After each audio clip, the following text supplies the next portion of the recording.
I didn't know that you weren't born in Japan. You were born in Hawaii. When did you really start fishing? I mean, Bass fishing? pardon me?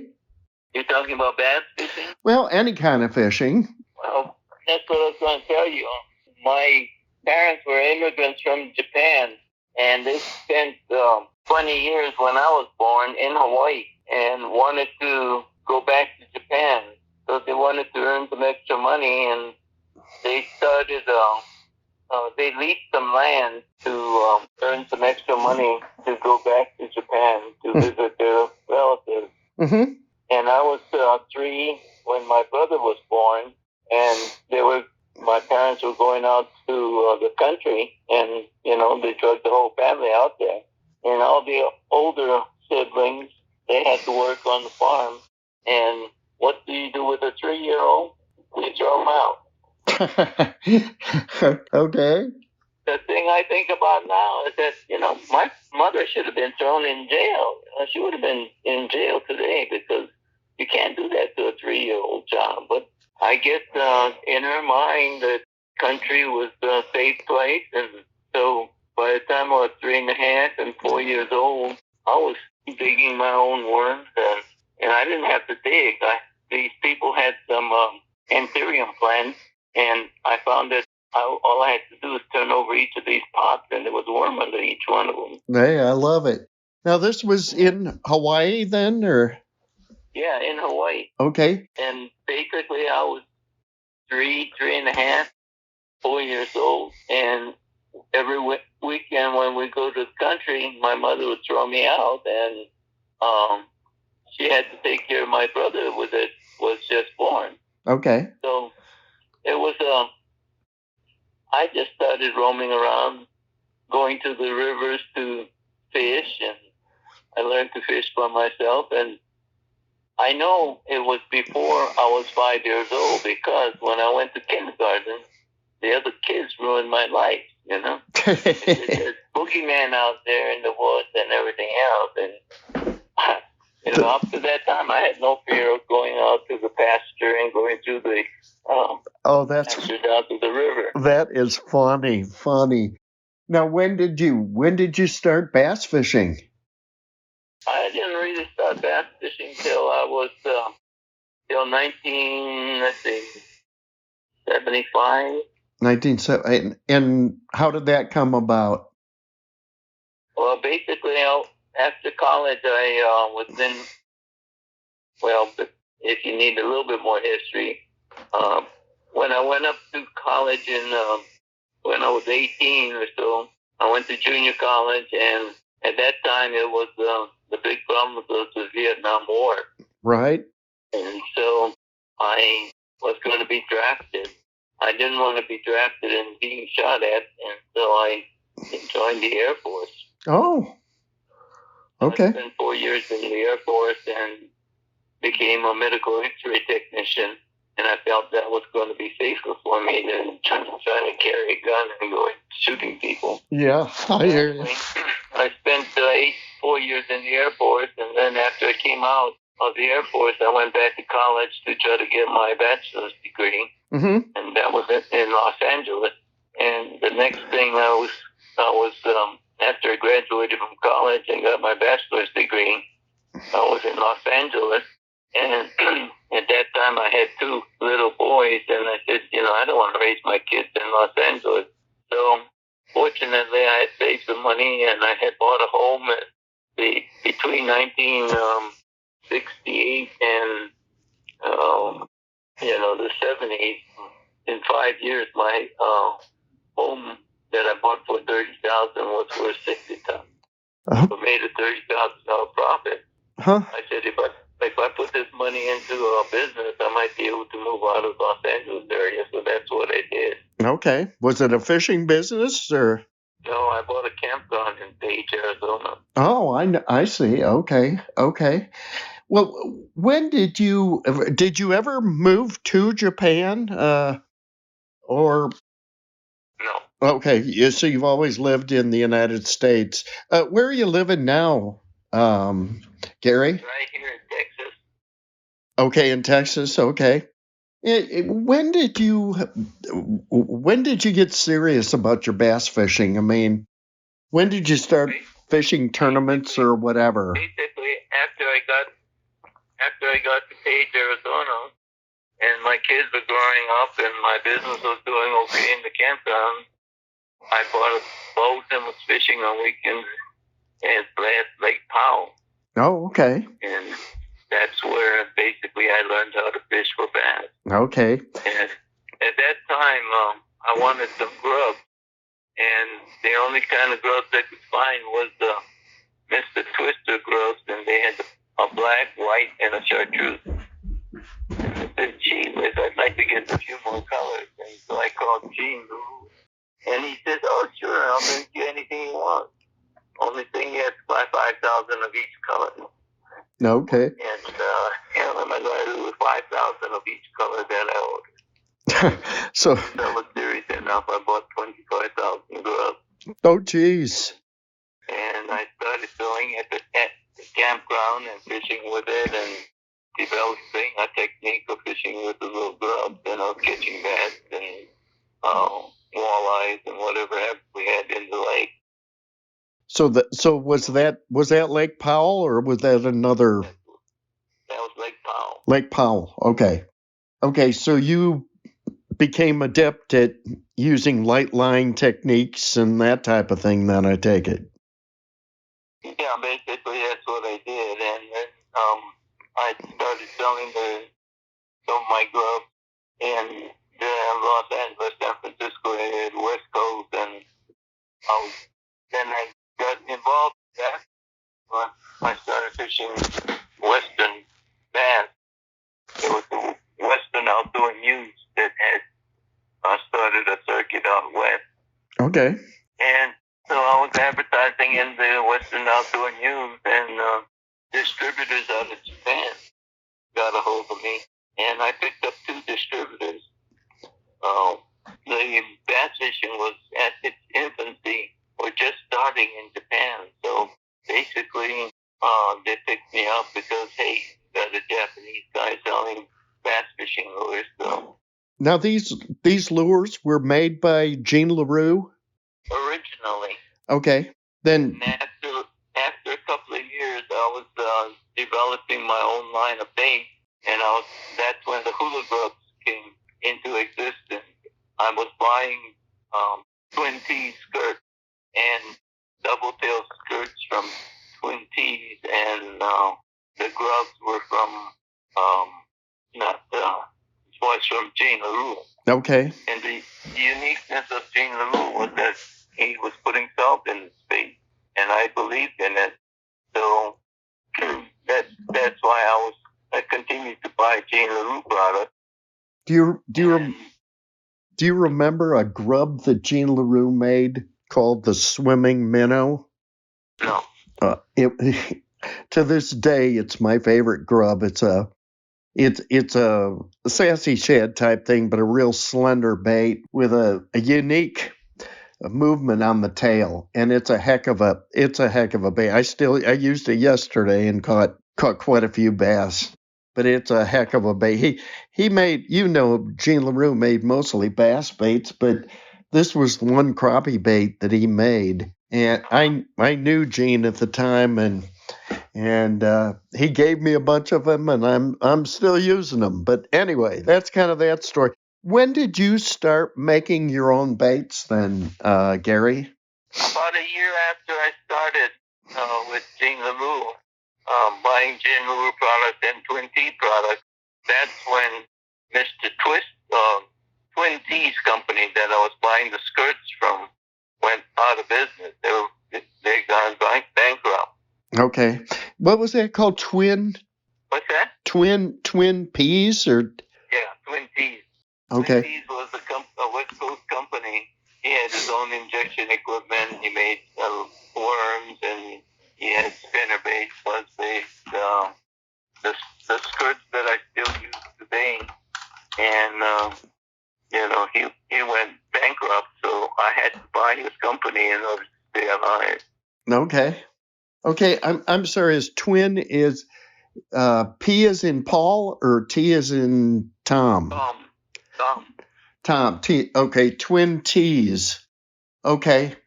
And you bought the business then? Yeah, I had to buy his business in order to keep alive. And all this started around 1980, 81. That's when I started the business. Okay. 82. Okay. So first 10 years of my business, all the products were, or 90% of the products were sent to Japan. And so I was instrumental in getting the tournament circuit in Japan and selling my baits in Japan. Oh, that's neat. I was selling Twin T baits in Japan and Gary Yamamoto baits in Japan. Okay, that's very neat. And after 10 years of that, I said, I'm saturating the market in Japan, so I need to expand in the United States. And so basically, like 25 years ago, I moved to Texas in order to expand into the U.S. market. And at that time, I had no sales in the southern part of the United States where all the bass was being, bass fishing was popular. Mm-hmm. I had some baits being sold in the East Coast. There was a distributor that found me and was buying it for the smallmouth market. But so basically, I wasn't selling anything till around 25 years ago in the United States. Interesting, very interesting. When did you invented the Senko, correct? Yes. Boy, what a that happened because I was fishing Bassmasters and went to Florida, and at that time the Sluggo was popular. Oh, the Sluggo, okay. Yeah, you could cast the Sluggo out and jerk it around in the grass, and they'd come and bite it, but hooking a fish was another story. Yeah. It was a hard bait. And so I said, if I made something soft that they could take, I could catch these fish. So the Senko was originally designed to be a jerkbait, like the Sluggo. Yeah. Oh, interesting. And at that time I had a store in Texas. I had one in Mineola and I had one down in Toledo Bend. And the guy that was working for me in Mineola, he was a tournament fisherman, and he took the prototype out and said, all you have to do is cast it out by a bed and let it fall, and the fish will eat it. And, that was not the way it was, or what it was designed for. Mm-hmm. So when I was fishing a tournament at Toledo Bend, I saw a bed, and I cast, and I missed the bed by 5 feet. And, oh, goodness, I'm terrible. But I let it fall and sink to the bottom, and this bass came out, picked it up, ate it, and went back to his bed. Oh. You're not supposed to do that, fish. I caught that fish, and we found the different strength of that bait, that it was more of a subtle bait that you just cast out there, and I guess it wiggles down, and that's how you catch fish. And Did you have about what year was that when you invented the Senko? It was about almost 25 years ago. Okay. Did you have any idea that thing would become as popular as it is today? No. I mean, my goodness. Yeah, basically there's been like 42 companies that have tried to copy it, and not too many of them have been successful in selling it. No, it's... What I see is that the production capabilities that I have of mixing the salt and getting the salt content the way I want it, and to get the weight and the way it wiggles makes a big difference on how the fish sees the Senko. Yeah. And so everybody has copied the design or the shape, but it doesn't act the same. Yeah, exactly. Even here, I'm in Texas. I've got a 750-acre ranch, and there's people that come to my lakes here to fish all the time. And I go down there and ask them, you catching anything? They say no. And fishing's tough right at the moment, but you can take the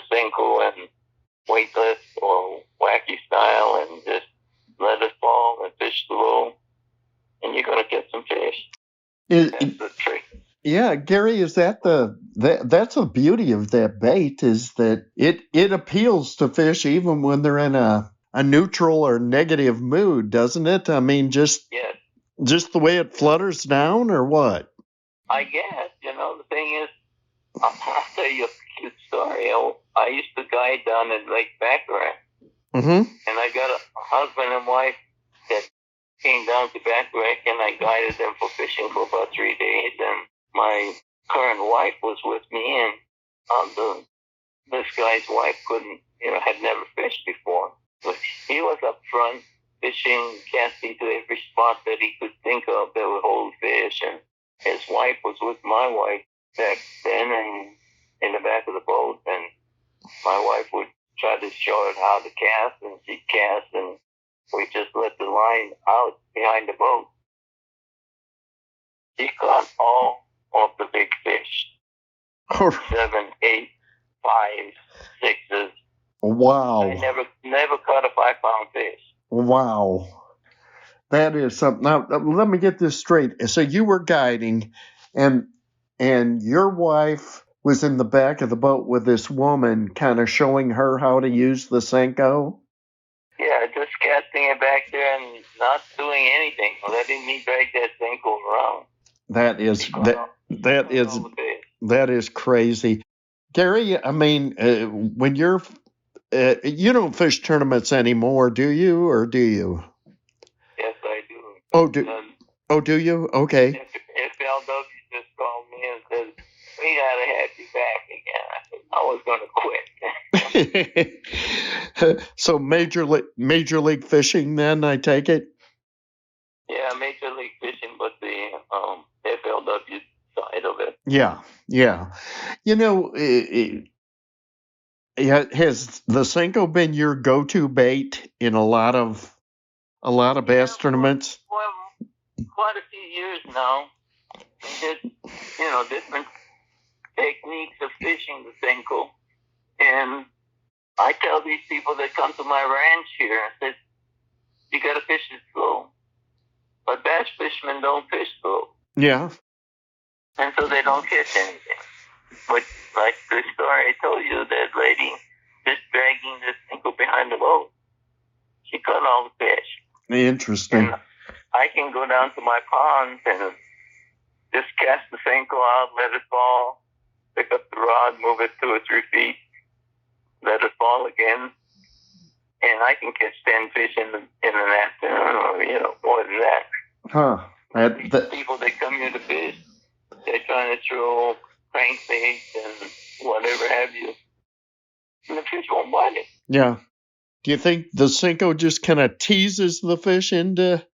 I guess, just something easy for them to get a hold of. Yeah. And when they get a hold of it, it's got the salt flavor that's coming out, and everything has, blood has salt in it. Mm-hmm. You can taste it. Yeah. And the thing I tell people is that don't set the hook. Just keep your line tight, and you'll hook every fish. Yeah. Do you have any idea over the years how many of those you've sold? I mean, no. Okay. Well, I just spent $2 million, 2 packaging machines, in order to keep up with the production of that bait. Wow. Gary, that led to you inventing a bunch of other baits too. Then, how many baits does Yamamoto lures? How many do you have now? Do you know how many lines of baits you have? No, we have too many. Okay, yeah. Now, didn't you sell your company here just recently, or? Yes, it just first of this month is when it closed. So I'm out of business now, but they're still talking about me helping them promote this bait, because there's really no other company in this industry that has a face to it, and so I probably will try to help them promote it for the next couple of years. Sure. Why did you decide to sell it? Just to get some free time and kind of do some things you. I thought it was a perfect time. The industry is changing and we were growing so fast that I felt that we would get somebody that would be interested in buying me because I kicked so many companies' butts with it. Yeah. They wanted it. And so I don't know if you know who GSM is. I don't. Yeah, they're a distributor of hunting equipment and targets and deer stands and everything else. And they're a large company out of the Dallas area. And I had probably all the lure manufacturers interested in it, but these people were really wanting to get into the lure business. So they gave me a pretty good price too. Very good. Very good. What's the biggest bass you've caught on one of your baits, Gary? I went down to Mexico and Lake Backlash when I was guiding, and I caught a 15-1. Ooh, holy cow! That was on on Senko or? No, it was one of my 8-inch grubs. Okay. I was using down there. Okay. Yeah, I pretty much stick to my own bait, and the Senko has so many different ways of fishing that I can. Some of the clients that have come to the ponds here to fish, and if I get a chance, I talk to them and try to teach them something. And the other day, a guy was fishing, and I talked to him, and he said he hadn't caught anything. I said, "What the heck? There's lots of fish in there." So I showed him how to rig the Senko with a weed guard, with a special weed guard that I do. And first couple of casts, and he catches a fish. Nice. So there are techniques and methods of fishing that that makes us strong. And I think that one thing that the strength at my company or we had was the process of making the plastic. I'm not using the same equipment that probably most of the soft plastic manufacturers use. Mm-hmm.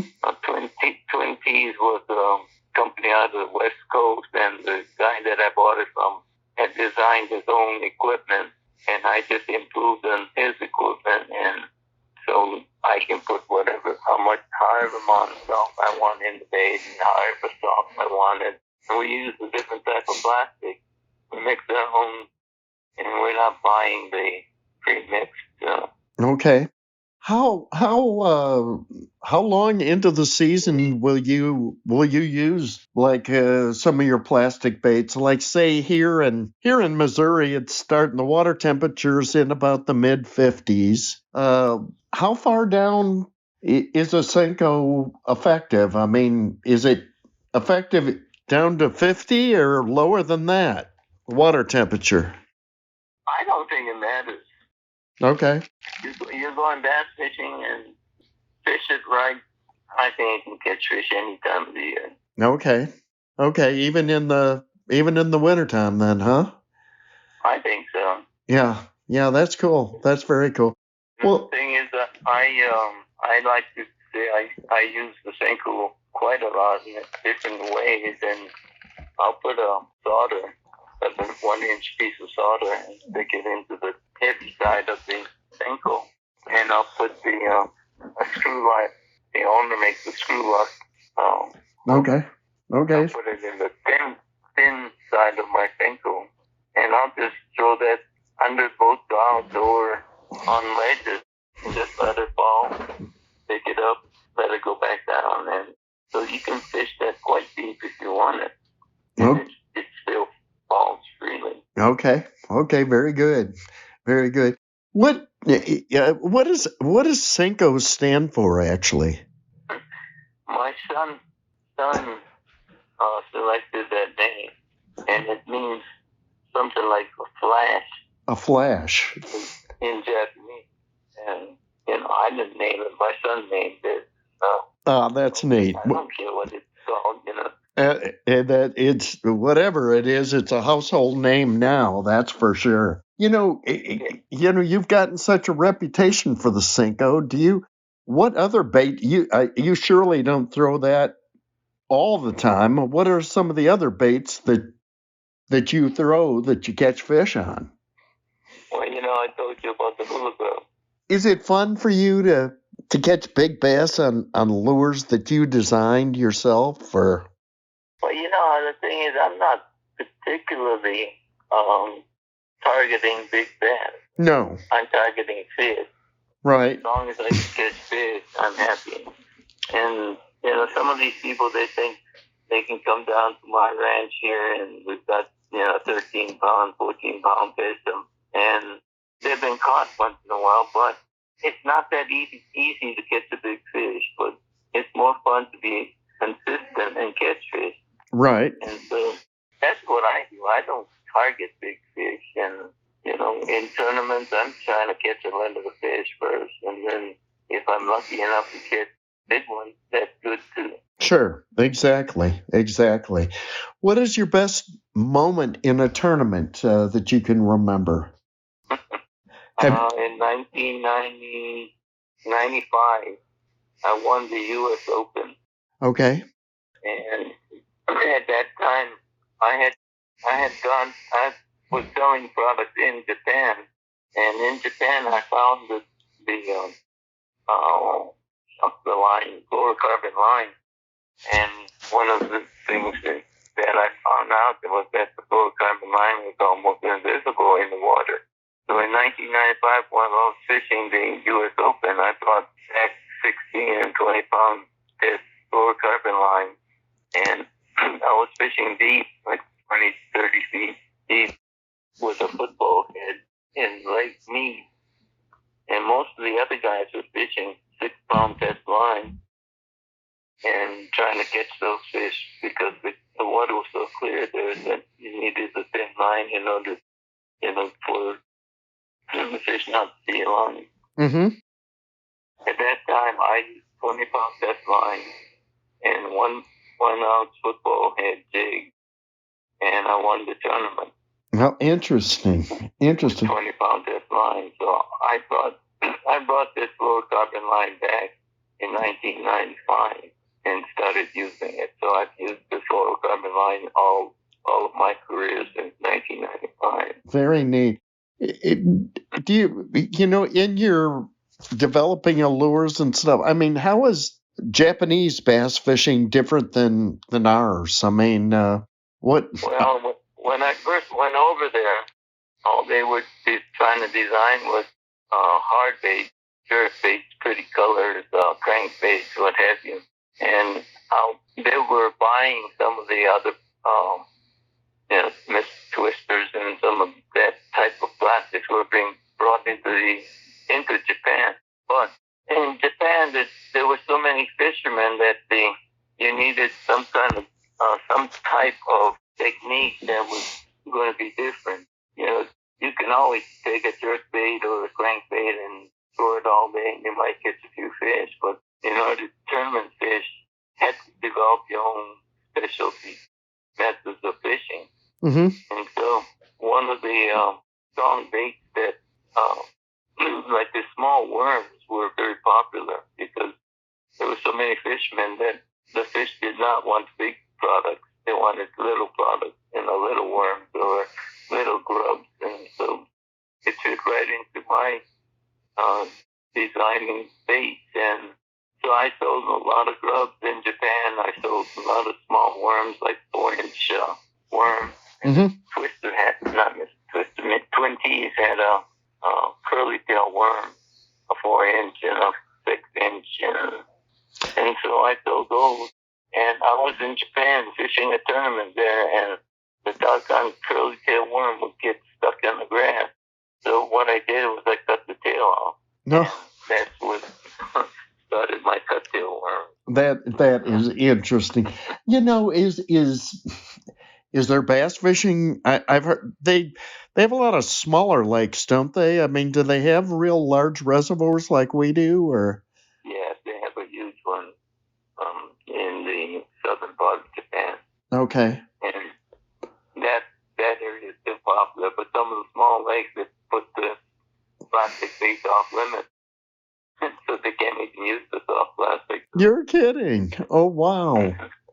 Wow. But you really brought a lot of the plastic baits over there. It wasn't the other way around, right? I mean, Yeah, like I said, I spent 10 years in the soft plastic business, primarily in Japan. oh, interesting. I wasn't selling much in the United States at all, and this was the major market of soft plastic. Okay. Are a lot of people crazy about bass fishing over in Japan, or?